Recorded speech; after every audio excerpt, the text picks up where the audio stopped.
Ya, assalamualaikum warahmatullahi wabarakatuh. Kembali lagi sama saya Raffi Manyu. Di sini saya akan menjelaskan bagaimana dan definisi function dalam program C++. Sebelum itu saya akan mengenal diri. Oke, nama saya Raffi Manyu. Program studi informatika dengan NPM 207064416014. Di sini saya akan menjelaskan function dalam C++ untuk menyelesaikan tugas dari Pak Yunan, mata kuliah algoritma dan pemrograman informatika dan praktikum pemrograman dan algoritma informatika. Ya, langsung saja kita mulai. Yang pertama-tama kita akan mengenal fungsi dan prosedur dalam C++. Nah, apa itu? Apa itu sih fungsi? Nah, di sini kita akan mempelajari dulu apa itu fungsi. Dalam pemrograman, fungsi atau prosedur sering digunakan untuk membungkus program menjadi bagian-bagian kecil. Tujuannya apa? Tujuannya agar program tidak menumpuk pada fungsi main saja. Jangan saja kalau program kita sangat besar dan kompleks. Kalau semua kodenya ditulis di dalam fungsi main, maka kita akan kesulitan membaca. Karena itu kita harus mengenal fungsi. Di sini fungsi sangat berperan. Nah, di sini kita akan yang kita harus pelajari adalah apa itu fungsi dan bagaimana cara penerapannya. Maksudnya yang pertama yaitu apa itu fungsi. Fungsi adalah subprogram yang bisa digunakan kembali, baik di dalam program itu sendiri maupun di program yang lain. Fungsi dapat menerima input dan menghasilkan output. Contoh fungsi yang sering kita buat adalah fungsi main. Fungsi ini memang wajib ada di setiap program C++, karena fungsi inilah yang akan dieksekusi pertama kali saat program berjalan. Seperti yang saya bilang tadi, kalau kita menumpuk semua kode program di dalam fungsi main, maka program akan menjadi sulit terbaca. Karena itu, kita perlu membuat fungsi tersendiri agar program tidak berantakan.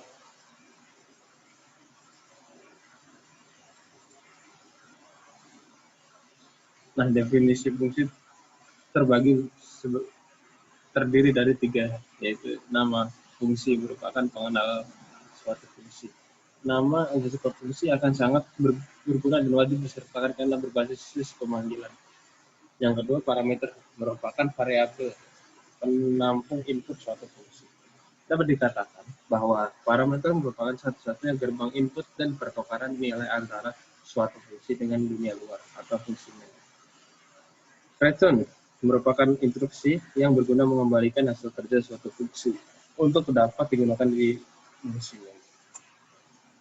Nah, di sini kita akan membuat fungsi pada bahasa C++. Fungsi biasanya akan mengembalikan sebuah nilai dari hasil prosesnya. Karena itu, kita harus menentukan tipe data untuk nilai yang akan dikembalikan. Apabila fungsi tersebut tidak memiliki nilai kembalian, maka kita harus menggunakan tipe void untuk menyatakan kalau fungsi tersebut tidak akan mengembalikan nilai apa. Nah, contoh aja. Di sini terdapat fungsi void, nama fungsi, bukan tutup seperti biasa, terus out ini adalah sebuah fungsi. Contoh aja. Lalu untuk parameter bersifat opsional, boleh atau boleh tidak, boleh ada, boleh tidak, tergantung dari fungsi yang kita buat. Jika fungsi itu membutuhkan input, maka ya kita harus membuatkan parameternya. Tapi kalau tidak menerima input, ya nggak usah, tidak perlu. Nah, fungsi yang tidak menerima input kadang juga disebut dengan prosedur. Oke, sekarang mari kita coba membuat fungsi pada program C++. Nah, sekarang kita buat program seperti bawah ini. Saya sudah membuat program sebelumnya dengan include string using namespace std. Kita di sini membuat fungsi say hello. Langsung aja ketik void say underscore hello tunggu tutup code hello selamat dengan tampilannya ntar hello selamat datang. Langsung di bawahnya kita masukkan fungsi int main dan masuk memanggil fungsi selo. Fungsi di atas proyek tersebut. Nah, kita return. Ketika kita run, hasilnya akan seperti gambar di samping. Hello, selamat datang. Nah, saya membuka cpp.sh di browser.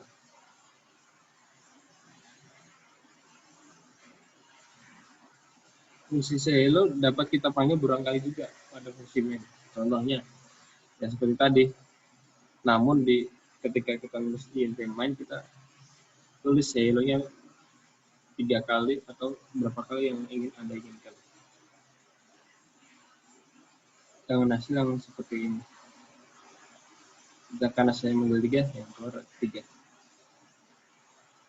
Seperti ini. Lalu kita lanjut ke deklarasi dan definisi fungsi. Nah, pada contoh di atas tadi, kita membuat fungsi dengan cara mendefinisikan langsung fungsi. Kita juga bisa membuatnya dengan cara deklarasi. Nah, contoh seperti ini. Definisi fungsi. Nah, apa bedanya dengan yang tadi? Jika kita membuat fungsi secara definisi, kita harus membuat fungsinya di atas fungsi main. Nah, ini void-nya ini. Selamat datangnya di atas ini jika definisi. Nah, jika dibuat di bawah fungsi main, maka program akan error.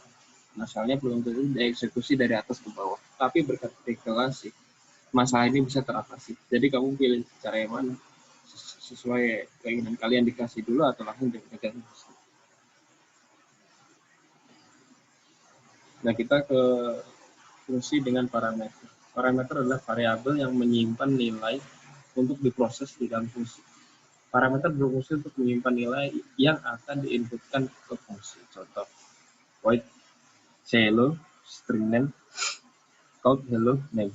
Perhatikan, name di sini adalah sebuah parameter dengan tipe string. Makanya di sini kita tulis string name. Parameternya akan menyimpan nilai yang diinputkan ke fungsi hello. Nah, ini. Lalu, bagaimana cara kita memberikan input ke fungsi? Berikut caranya. Perhatikan ya, petani kode adalah nilai yang akan kita berikan ke fungsi. Biar lebih paham, yuk kita langsung membuat programnya. Nah, seperti ini. Saya buat program dengan masukkan int main-nya hello dalam kurung Dian, dalam kurung petani, dalam kurung kode. Ketika kita run this program, hasilnya akan keluar seperti ini. Hello, karena kita mau menggunakan string name tadi. Di sini tuh masuk ke sini. Hasilnya akan menyesuaikan dengan nilai parameter yang kita berikan di fungsi tadi. Lalu bagaimana kalau ada lebih dari satu parameter? Ya, tinggal kita tambahkan dan dipisah dengan tanda koma seperti ini.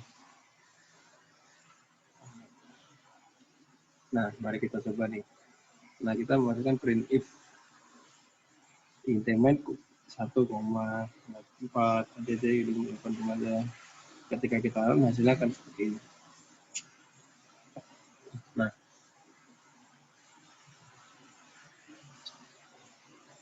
Nah, di sini juga ada fungsi yang mengembalikan nilai. Pada contoh di atas tadi, kita memberikan nilai input ke fungsi berupa integrate.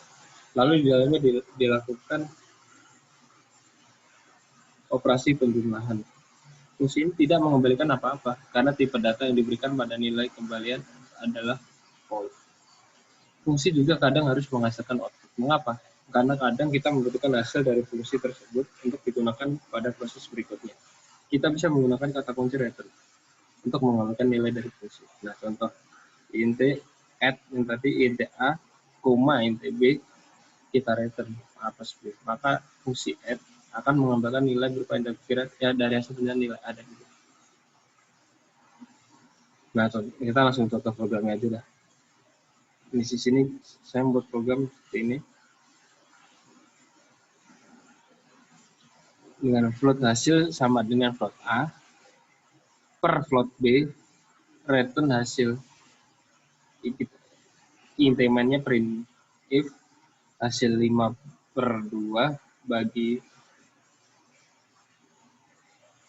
dibagi sama dengan hasilnya akan. Nah, kita lanjut ke variabel lokal dan variabel global. Di fungsi juga terdapat variabel lokal dan global. Nah, di sini akan sering kita temukan dalam pembuatan fungsi. Variabel global adalah variabel yang bisa diakses dari semua fungsi, sedangkan variabel lokal adalah variabel yang hanya bisa diakses dari dalam fungsi itu sendiri. Contoh programnya. Nah, seperti yang gambar kita. Contoh program di sini kan membuat variabel global dengan int nilainya sama dengan 9, int mainnya membuat variabel lokal, intnya sama dengan 7, terus mencetak variabel prediksi nilai predicted. Pada contoh samping kita membuat variabel global bernama nilai. Fungsi ini berada di luar fungsi main. Lalu di dalam fungsi main kita membuat variabel lagi bernama nilai dengan nilai yang berbeda. Variabel yang ada di dalam fungsi main adalah variabel lokal. Lalu pertama pertanyaannya, berapa hasil outputnya dari program tersebut?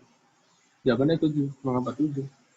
Karena variabel nilai kita buat ulang di dalam fungsi main. Jadi yang kebaca hanya yang int main. Paham? Kita lanjut. Sekarang kita coba hapus variabel lokal yang ada di dalam main, sehingga akan menjadi seperti ini. Otomatis outputnya akan langsung ke 9 karena variabel yang di lokal dalam main tadi kita hapuskan.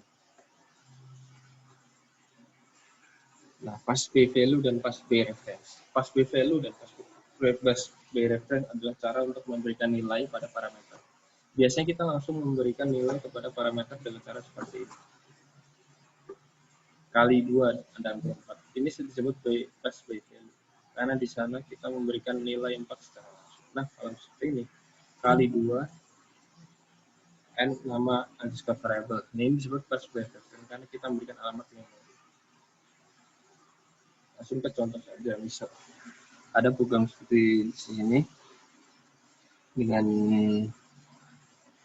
rumus kali 2 dan int 6, 6-nya sama dengan 6 kali 2 dengan int 9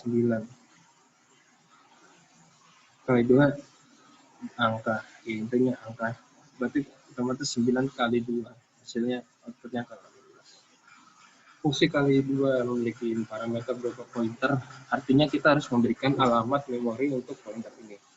Pada saat pemanggilan, fungsi kali 2 kita isi parameternya dengan alamat memori dari variabel angka.